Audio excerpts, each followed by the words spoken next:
Hello and welcome to Marshall Matters with me, Winston Marshall, at the Spectator offices in London. So I thought freedom of speech was a problem in the music industry when last year I was forced to apologise and take a leave of absence from my band Mumford & Sons before deciding to quit because I read a book about far left extremism in the United States. Well, it turns out there's something more perilous than reading a book, that's writing a book. And this month, on the 12th of August, Sir Salman Rushdie was attacked in upstate New York in Chautauqua by a man acting on a fatwa issued in 1989 by the Ayatollah Khomeini. The Satanic Verses, which Salman Rushdie published in 1988, turned Salman into the lightning rod of the fault line between what Samuel Huntington used to call the clash of civilizations. I've been hit from all sorts of directions in the last 2 years, in the middle of a storm in which, rather oddly, it seems as if the victim has been made responsible for the crime. So today, to speak with me is Canadian human rights activist Yasmine Mohammed, who in 2019 published her, in my opinion, very brave book, Unveiled: How Western Liberals Empower Radical Islam. Yasmine, thank you so much for joining me today. Thank you so much for having me here today. It's my pleasure and honor. And it's great to see you again. We met in 2019, just as you were, I think, just published your book. Mm-hmm. But I'd love to get into that. But let's talk first about Salman Rushdie and the Satanic Verses. What is so offensive about the Satanic Verses? It doesn't take much to offend extremist Muslims. The most benign criticism is going to have them up in arms. I thought Salman Rushdie's book was actually quite benign. He could have dug a lot deeper. He could have said a lot more. He's a poet. He loves words. He loves the artistry of writing and literature. And I think it was a beautifully written book. And it captures for what was for him a personal experience.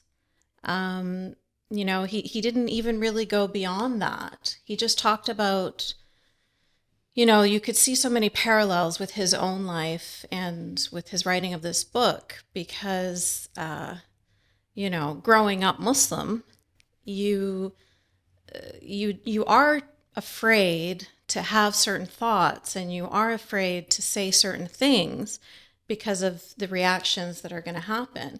But then once you do those things, once you do say those things, once you do sort of don't follow the rules exactly as they are prescribed to you, as we all must obey, and you sort of secretly take a step out of line and you realize nothing's happened. There is no higher power that is there that is pushing me back and punishing me for eating a ham sandwich or whatever the edict was. And so for him to question if these verses came from a God, to question, the person who was claiming that these verses came from a God, I think is a very basic question that a lot of us have grappled with. And a lot of us have realized that indeed, no.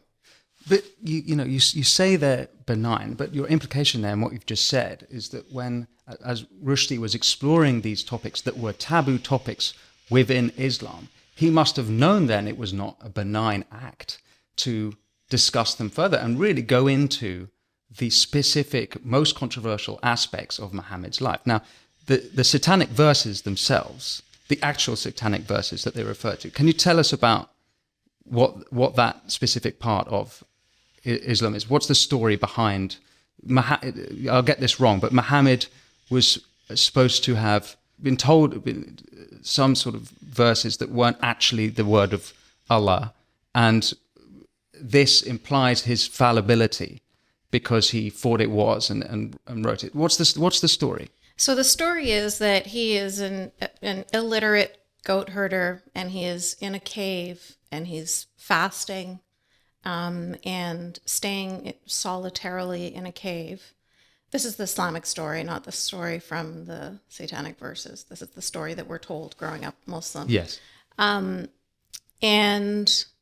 he's in this cave, and he starts to hallucinate. Of course, they don't tell us he's hallucinating. They say that he starts to have a vision that an angel comes to him, and the angel tells him, read. And he says, I cannot read, I'm illiterate.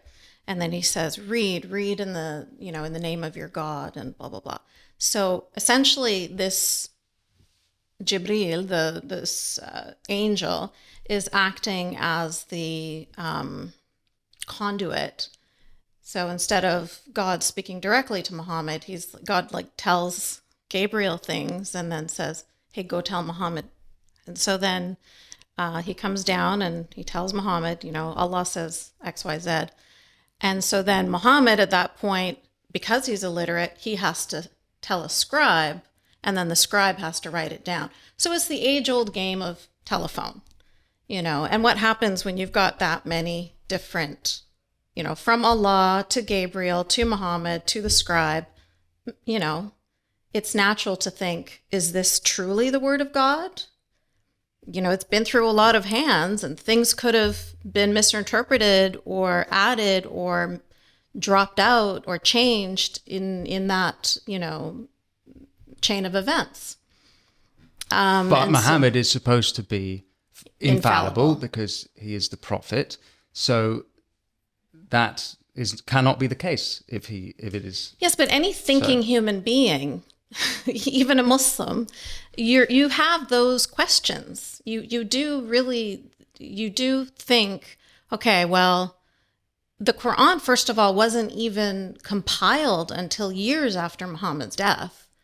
And so this is part of what's happening now with Reform Muslims. These are the questions that they're bringing up is, how sure can we be that this book is truly the word of God?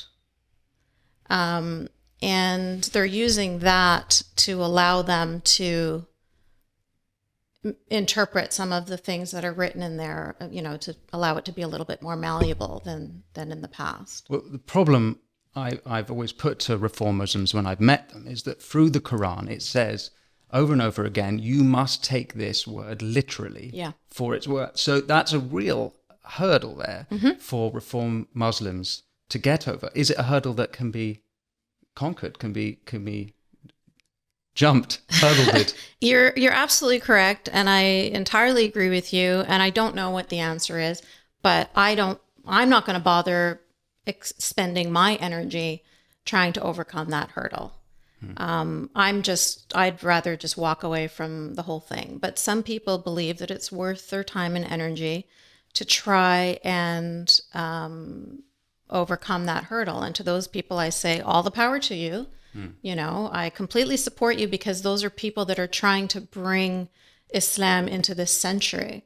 And so, of course, I'm going to support them in that versus the people that are loving to keep Islam back the way it was the way their prophet practiced it, which is, of course, unacceptable.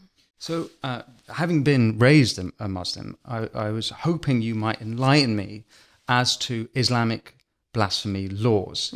And it seems to me that is the problem at the root here. And I mean, I think it seems obvious that the answer to this question is yes, but does Islam have a free speech issue? Yes, they absolutely do. There's no concept of free speech. It's not. So when you say blasphemy laws, that's one thing when you talk about Sharia or Islamic law or even like the laws of the country. So yes, there are laws of the countries that will punish people, throw them in prison, even execute them for speaking ill of the prophet or speaking any kind of criticism about the religion. That's one problem. But then there's also just your average Muslim citizen, like what happened with Salman Rushdie and in this fatwa. So the state of Iran wants to execute him, but what do? They send out a fatwa that says any believing Muslim willing to do this will be, heralded and celebrated, and it will be, whatever, like that this will be like the greatest act you can do with your life. So, and this is powerful because at the time of the initial fatwa, I think the Japanese because it wasn't just for Salman Rushdie that the fatwa went out. It was anyone associated with the publishing of the book. So the Japanese translator was, I think, murdered. There was a fire in Turkey which killed several people attempting to kill the Turkish translator. I might be getting some of these details but many wrong. People were killed, and so what are the Islamic blasphemy laws? Where is that rooted in the Quran? So yes, you're not allowed to criticize the prophet. You're not allowed to criticize the religion, and if you do, you are to be executed. Mm-hmm. And so that, like I said, that can be state-sanctioned execution, or that can just be vigilante justice by people who are encouraged to do this, because as true believers, you have to defend the religion from criticism.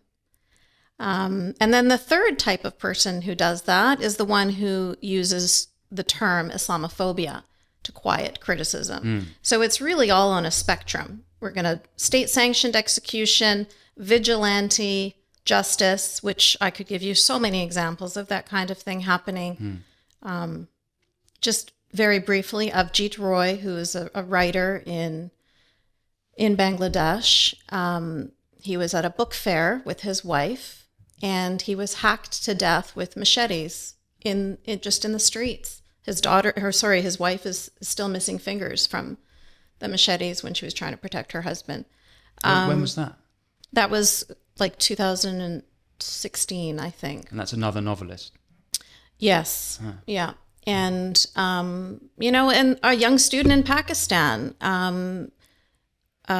he was, what did he did? It was the most benign thing again. He talked about it was about Adam and Eve. And so are we all children of incest or something like that? And the fact that he would ask this question in his university classroom meant that when he got back to his dorm that day, there was a crowd of people waiting for him, and they beat him to death. When his mother went to identify his body, she said, even kissing his hand, even his pinky finger bones were broken. Like every single bone in his body was broken because he dared to ask questions about this religion that should never be criticized. So yeah, it's absolute zero tolerance. You saw this with Charlie Hebdo. You saw this with Fleming Rose, the cartoonist from Denmark. You see this over and over and over and over again. We saw actually in Britain earlier this year. There's a Shia-made film called The Lady of Heaven about Fatima, the daughter of Muhammad, and Cineworld, I believe, and other cinemas decided to kowtow to protesters in not just London, but I think Bradford and a couple other spots, and removed the film from being shown. And what was peculiar about that was that it seemed to be a rift within Islam between Shia and Sunni. So at first glance, I thought, oh, well, the Shia here are taking the more free speech route, and the Sunni sect were against them. But actually, it turned out to be more complicated because the Iranian government had also forbidden the film, and so there seems to be a war within Islam on free speech going on. Yes, well, that's the problem. Is like, will the real Islam please stand up? Right? They can't decide amongst themselves what is the. Everything is blasphemy because according to somebody's opinion, it's going to be blasphemous. So it is so dangerous to speak about the religion, to any kind of literature, art, movies, anything, because you never know who you're going to offend. And what was interesting about that movie that you mentioned there is that even Muslims can't criticize their own religion. They can't even question their own religion, or they can't even offer a perspective. If other Muslims disagree with them, they will also silence them. And this happens all the time. There's Ahmadi Muslims to the point that in the to get a Pakistani passport, you have to sign that you don't believe that Ahmadi Muslims are actual Muslims. Like why? Why do you need that in What's order? an Ahmadi Muslim? It's just another flavor of Muslim. But the Sunnis want to sort of have a monopoly on what they believe to be true Islam. And so they don't want any other sects or reformers or any other variations. And so that's the kind of Islam that I grew up in, which is the what now people are calling Salafi or Wahhabi. So it's back to basics, back to the way the Prophet lived. Fundamentalist. The most pure example would be ISIS. They followed the steps of what their Prophet did. The leader of ISIS had his PhD in Islamic studies, and he was, very, very precise in making sure that they followed the rules of their religion the way he saw it. The difficult thing that jumps out from what you're saying is that actually, or rather, I'm finding it hard to discern radical Islam from Islam in what you're implying here. And there's a common when it comes to the argument, it's often said, most liberal Muslims or most Muslims don't represent this way of thought, this way of thinking. But the sort of implication, I think, here is that actually true Muslims do have this, but not for me to say. But do you think that's... Yeah, I think the best way to sort of illustrate this is with a parallel with the Old Testament. So there is no New Testament in Islam. So when you look at the Old Testament and the way that it asks Christians to live and act and be, it's pretty harsh.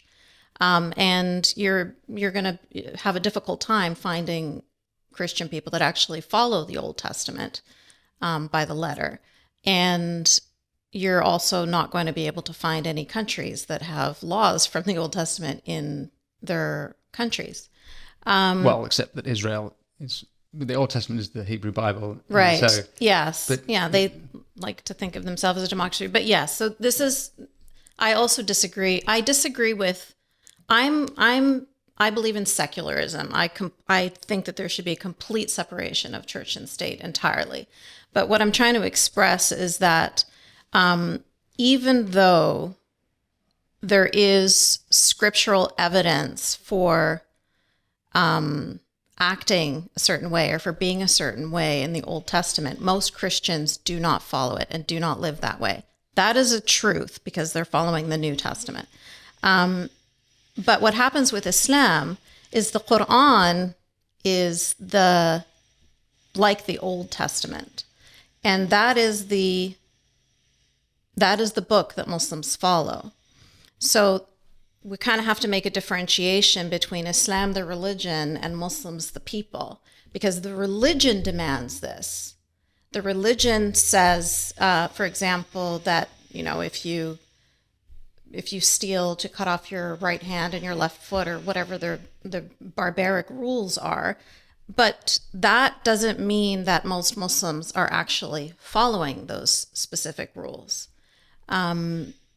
So what you're saying is true. However, most Muslims do know that that's what the religion demands, and that when there is an Islamic state, and that they should be trying and hoping for an Islamic state that will follow the rules of Islam. So even though they don't actively engage in those things, they know that that's the correct thing that should be done. And if they're not doing it, they should be striving towards doing it as soon as they can. Mm-hmm. I would have to take a little bit... I'd like to challenge you on some of what you said about the Christian Bible there, but that's perhaps for another... Well, I have, what? You're probably 100% correct, because I shouldn't even, I grew up Muslim and I'm very familiar with that religion. Yeah. And I'm trying my best to try and create parallels for people so that they can understand this context. But in the same way that I'm fully, versed in Islam, other people are fully versed in their own religions and they're not fully versed in Islam. And so I guess we're both kind of trying to reach out to each other and create those parallels as much as we can so that we can understand each other. But it's hard to do when this is this is your experience and this is your understanding, and yours is completely different. And so we have to try and find like I'm not familiar with Christianity. I'm not familiar with the Bible. I'm not familiar with, other than just what I would know mainstream. For another time. But you published a book, as I said already, in 2019, Unveiled, and it's half of it, if my memory is correct, is autobiographical, about how you escaped, I hope you don't mind me using that language. No, not at all. A forced marriage to a high-ranking member of Al-Qaeda. For people who haven't read the book or who might be interested in reading the book, what can you tell us about that story? I appreciate it's very personal, so perhaps listeners should just go and buy the book. But what can you tell us? So, like I mentioned, I grew up in a very, I guess, what would these days be considered fundamentalist or extremist household. At the time, I just thought I was a regular Muslim. These were all the Muslims around me were the same. I was put in Canada. In Canada, yes. So I was put in hijab at 9 years old because that's the age. And I went to Islamic schools, and education was never valued. I knew that my whole purpose in this world was to marry young and make more babies, make more Muslims, to grow the ummah, to grow the community of Muslims, and to be a good wife and to learn how to obey and all that stuff. But I was never really good at being subservient and conforming. I was always questioning and pushing. And so that was something that my mother and her husband tried to beat out of me. And they almost succeeded a few times. And eventually what ended up happening was I was left in Egypt. My family all went back to Canada and they left me in Egypt. And my mom figured if I was in a Muslim majority country in an Islamic environment that there was very little trouble that I could get into, because when I talk about me being problematic, I mean that I was attracted to things like freedom, liberalism, feminism, right? Like these were concepts that I was interested in. And I wanted to have non-Muslim friends. I didn't think that they were all these evil people that were out to get me and wanted me dead.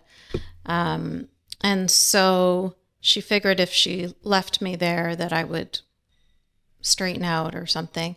And they tried to force me into a marriage with my cousin. And I was able to get out of Egypt, but I was broken, very exhausted. How old were you? At that point, I was 18. Huh.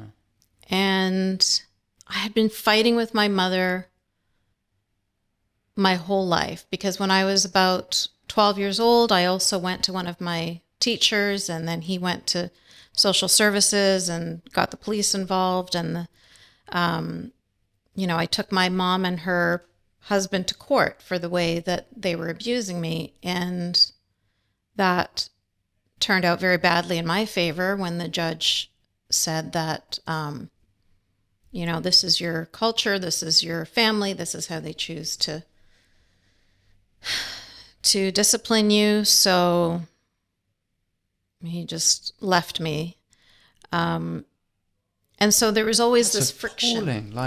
So the Canadian government there really let you down. Absolutely. Is that something, do you think, that's changed in Canada since then? I wish I could say it has, but I just recently read, other than the people that contact me and tell me their heart-wrenching stories, there was just a case about a Syrian girl whose nose was broken by her father. She's 14 years old because he found out that she had texted with a boy. And same thing, they refused to take her out of that home and to protect her. Still in Canada. Still in Canada, yeah, in a different province even. So it doesn't even matter. Like these are provincial courts, but that's just the way Canada is. Like it's kind of like possessed with this diversity and inclusion and multiculturalism kind of ideas, which are just riddled with cultural relativism and moral relativism, and they really cannot see that Muslim girls are human beings similar to other Canadian girls in the country. I mean, they are Canadian girls. They shouldn't be treated any differently. But they really do feel that the religion of Islam or the culture of Muslims needs to be protected above the actual human being. And they prove that over and over and over again. This is what the Italian author and journalist Oriana Fallaci, one of her opinions was that liberalism would eventually kill itself because it would tolerate ideologies that would not tolerate liberalism, and we've seen that in a version of that in Britain with the grooming gangs. And I saw there's one report that South Yorkshire Police had not reported the ethnicity of 67% of the cases, and thousands of cases, and or thousands of girls rather, and because they were worried about it coming across as racist, because the majority are of Pakistani, of the grooming gangs are of Pakistani men, Pakistani origin, and so that's a problem we have here as well. But take us back to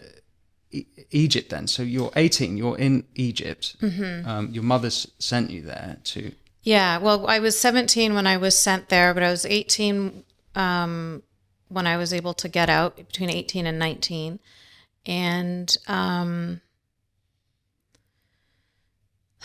So like I say, my relationship with my mom had deteriorated so much because for so many years she had just been trying to get me to submit, which is the definition of the word Islam. And although sometimes I would submit for short periods of time, I would get back up again. And she was getting really frustrated with me. And so as she told me, she chose a man for me who was strong enough to control me. And so that's why she chose a terrorist. And it's important to note here that, yes, he's a terrorist, but from my mom's perspective he was also an incredibly good Muslim. So he was just a good man. She thought he was like following the example of the Prophet better than any man she'd ever met. And so she thought he would be strong enough, both physically, the fact that he's a terrorist, and also with like how pious he was and how good of a person he was. So that would keep me controlled finally. And it worked. He had me completely covered in black from head to toe. Couldn't even have my eyes out. That's if I left the house anyway. He had papered the windows in the house just in case the curtain would move and somebody would see me. So he covered all of the windows in paper. I got pregnant pretty soon after because in Islam, a woman is not allowed to say no to her husband. And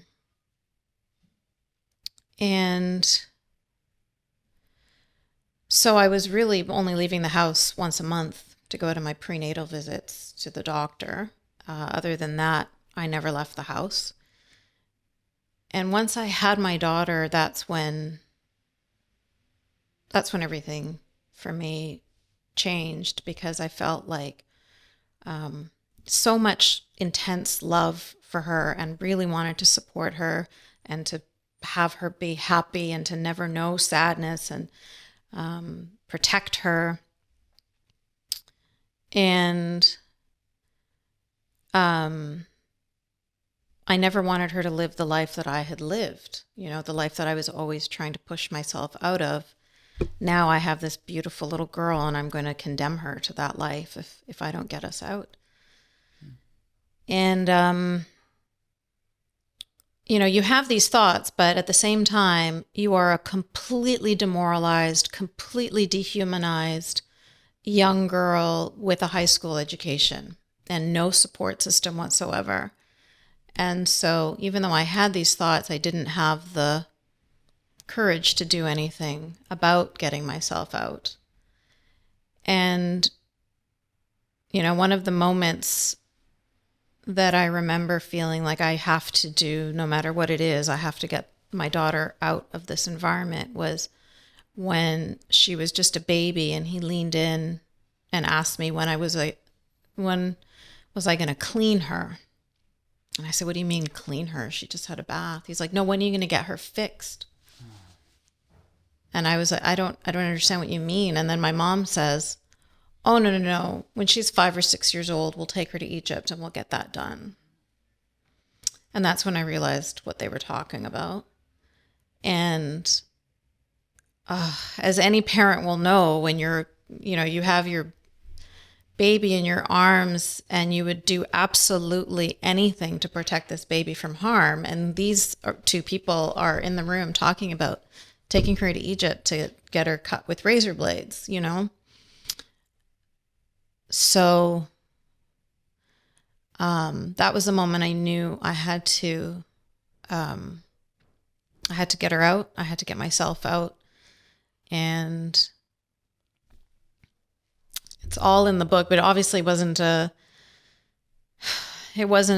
easy thing to do. And honestly, I'm very grateful that I was able to get out. In my interview with Ayaan Hirsi Ali, who I know you've been on her podcast as well, like she talks about how the fact that we are alive today, the fact that we got free and we're, speaking about this publicly is truly a miracle. It's an absolute miracle. If not for the flap of a butterfly's wing at some point, I would have been in Peshawar with 10 children with a terrorist husband, But luckily, my daughter and I got out, and he is in prison in Egypt. So. Well, thank you so much for sharing that. Well, I have read the book, and as I said earlier, I think you're an astonishingly brave woman. The subtitle of the book is How Western Liberals Empower Radical Islam, and I think you were hinting at this earlier in the conversation as to the third problem of free speech in Islam is the use of Islamophobia to shut down. If I'm not, because we didn't quite get there and just misrepresent what you were about to say about how Islamophobia as a term is used to shut down speech on the difficult issues within Islam. So how do Western liberals empower radical Islam?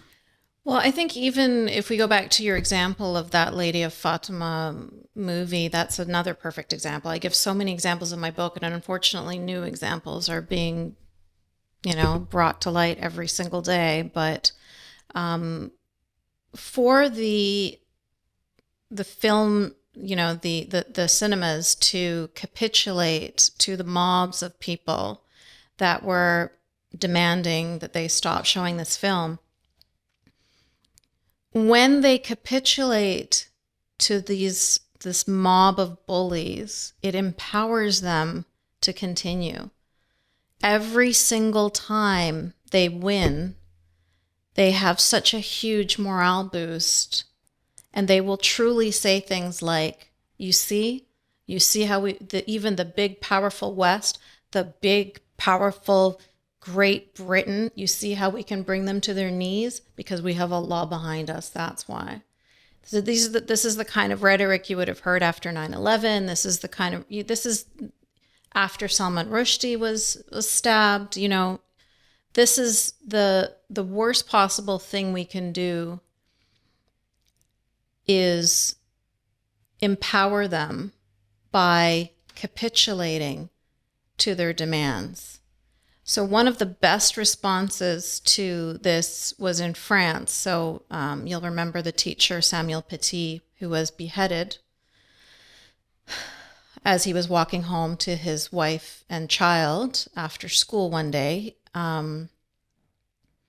Beheaded because he showed a picture of Muhammad, a cartoon of Muhammad in his class, because he was discussing free speech with his students. After that happened, there were quite a few cities around France that took those cartoons and they projected them on buildings. And I thought that was the most perfect response. If they try to silence you, this is actually a Salman Rushdie has a quote where he says, if they try to silence you, sing louder. And that's what we should have done. That's what we should do. Oh, are you upset about this movie being shown in this cinema? Okay, well, watch this. We're going to show it in even more cinemas. You're going to have to go around and protest in front of every single one of them. You cannot capitulate to bullies. All they will do is just demand more and more and more and more and more until everything is as they want it to be. What they want is the exact opposite of what we want. So like I mentioned before, there's no such thing as freedom of expression in Islam. Like there's no such thing as freedom of speech. So that's what they're hoping. That's their end goal. And so every time we capitulate and we allow them to get their way with silencing us, whether it's with the word Islamophobia, or whether it's getting movies taken down, or whether it's people unwilling to share the cartoons of Charlie Hebdo or of Fleming Rose, or even use our voices to criticize the grooming gangs, for goodness sake. Journalists and politicians were all losing their jobs over that. Every single time we do that, we are empowering them more and more and more. Well, British listeners will be familiar with the Batley grammar teacher case, and it's been well over a year now. And like the French teacher, he showed a picture. I believe it was the same Hebdo cartoon, but I might be getting that wrong. And he has been forced to go into hiding, and he remains in hiding and terrified for his life. And there's not been much of a response of solidarity at all. So in a way, it's a great shame. But you're right about this. For let's say someone who's listening doesn't really understand the Islamophobia example. One way I describe it is Islam is a set of ideas, but Muslims are people. So I would have a problem with people who are Muslim phobic, but to criticize Islam isn't a problem. What if to someone who doesn't understand the problem of the word Islamophobia, how would you articulate it? Well, it's exactly what you just said there. Like, it's a set of ideas. It's like, it's like communism. It's like Nazism. It's like any other set of ideas, a way of that somebody thinks that we should all be living. So how, the fact that they're trying to stop people from criticizing a set of ideas, I mean, that's the most egregious, it's against free speech. It's against free expression. So the point is that we should be able, and in fact, we should criticize sets of ideas. And the fact that people are trying to silence us from doing that, like there seems to be this role reversal going on where, for me as a person who has denounced Islam, the religion says that I should be executed. I'm not allowed to criticize that. I'm not allowed to say anything about that. The religion says that women are less intelligent than men. The religion says that men should beat their wives if they fear that they might be disobedient or arrogant. I could go on and on and on about all of the horrible things that are in that religion. And I should be able to criticize those things, and I will criticize those things. And the people that are trying to silence me from criticizing those things are the same people are with the same thought processes as the people that are, attacking Salman Rushdie or killing the Charlie Hebdo cartoonists. But instead of using bullets or knives, they're using this term Islamophobia. It's just another way of scaring me into silence, where I'm going to be so afraid that somebody's going to call me a bigot, or someone's going to call me a racist, or somebody's going to call me an Islamophobe, that I'll just go silent. And people do that all the time. It does work. It's a successful mechanism for silencing criticism.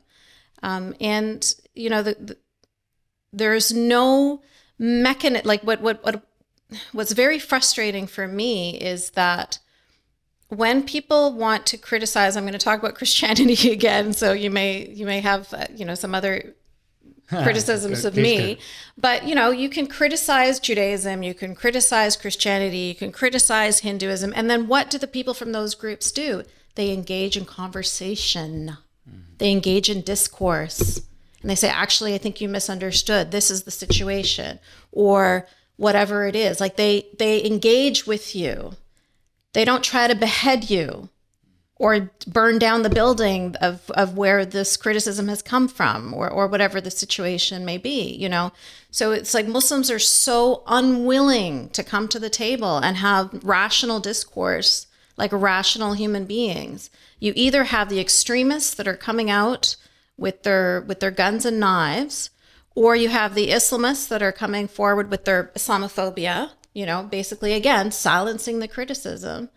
And very, very few Reform Muslims that we've mentioned before are willing to sit down and have these conversations. But again, to go back to the subtitle of my book, How Western Liberals Empower Radical Islam, we're not hearing from those Reform Muslims. Those aren't the people that we're not having them on, the BBC or CNN or whatever. We're not talking to them. We're not listening to what they have to say. Politicians don't care what they have to say because they are a minority within a minority. And they're more interested in the votes of what do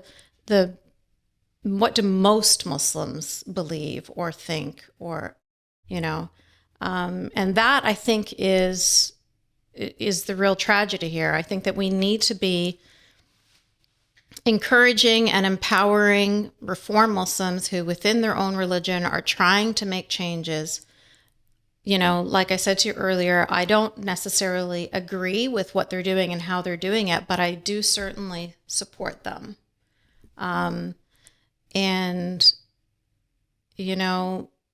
I think that's what we need to be doing. We need to be supporting the progressive-minded, the feminists in the Muslim majority world. I think that we need to be supporting people like the Batley Grammar School teacher, for example. There should have been like this huge solidarity that would show, no, we are not going to be bullied. No, we are not going to capitulate to you. That's what we need to do. And you've got people all over the Muslim majority world that are trying to do this. But like I said, they're a tiny minority, and they're within a society of people that want them dead. And so it's very difficult to hear their voices. So I feel like people that believe in Western values, people that believe in Enlightenment values, people that believe in important concepts like freedom of speech and freedom of expression, we should be linking hands with each other across the globe and supporting each other. But unfortunately, that's not what's happening. Instead, we're linking hands with terrorists in Afghanistan or, murderers in Saudi Arabia, and it's all, just for political reasons. I understand that in the publishing of your book, Unveiled, you faced great difficulty. Can you tell us a little bit about that? Yeah. So I had a great agent here in the UK, and she sent my book out to many different publishers, and they all came back with the same response, and that, always had something to do with Salman Rushdie. They said, we don't have the capacity to take on such a security threat, And so we're not interested in publishing this book. We think it's a great book. It's well written. We agree with, you know, a lot of things that she's saying, et cetera, et cetera. But we're not going to touch it with a 10-foot pole. Because they were scared of the consequences. They were scared that they would face the wrath of those extremists. Yes, they weren't willing to...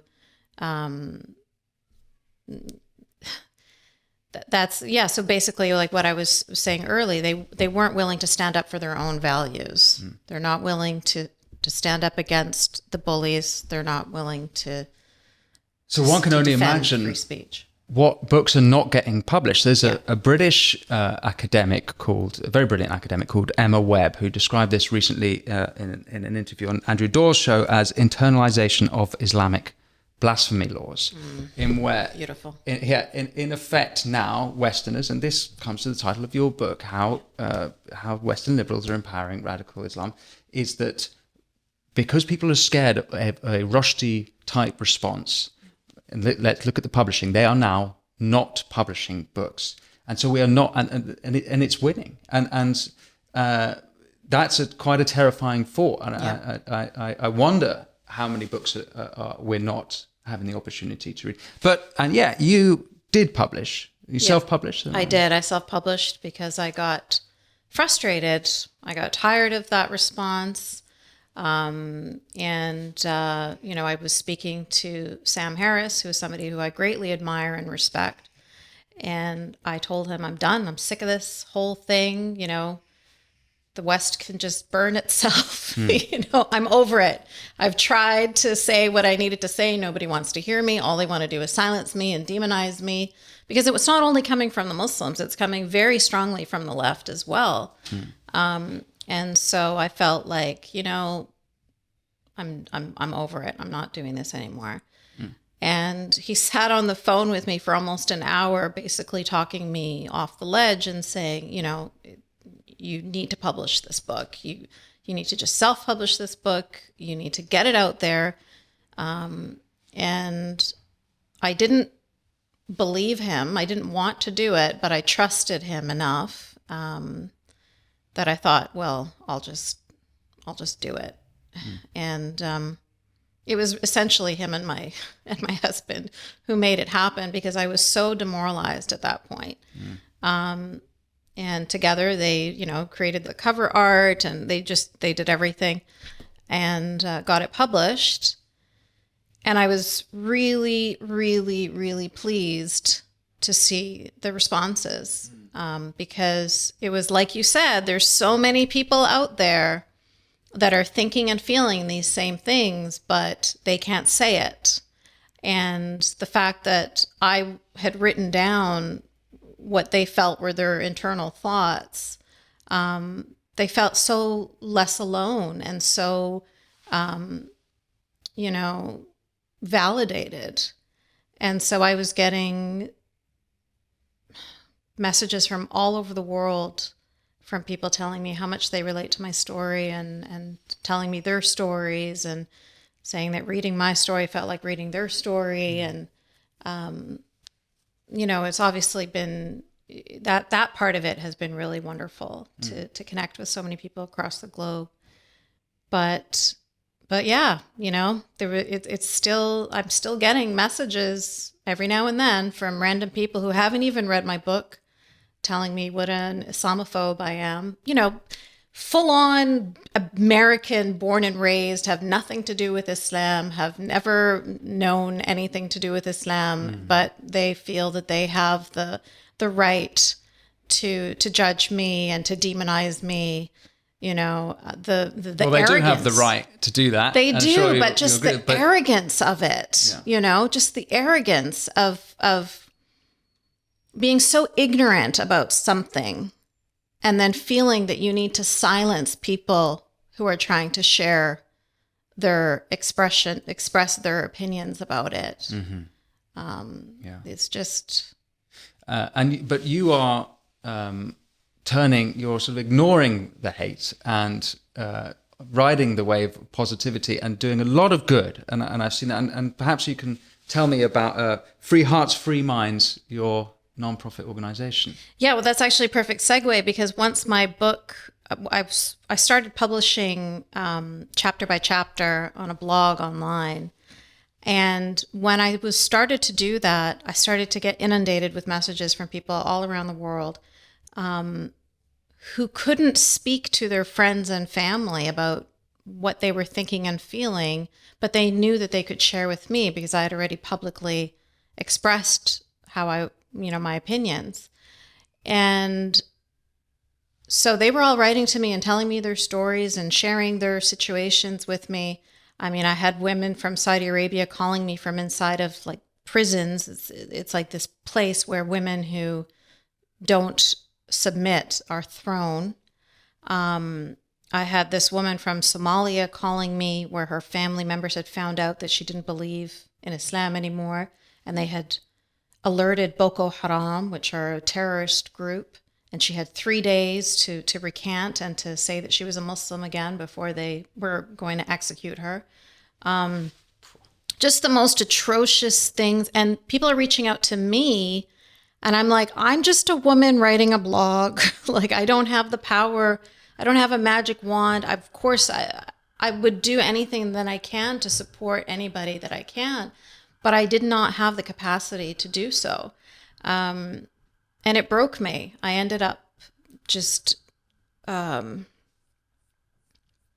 falling in the darkest place I'd ever fallen in my life. And I was suicidal. I was agoraphobic. I was having panic attacks. It was so difficult. And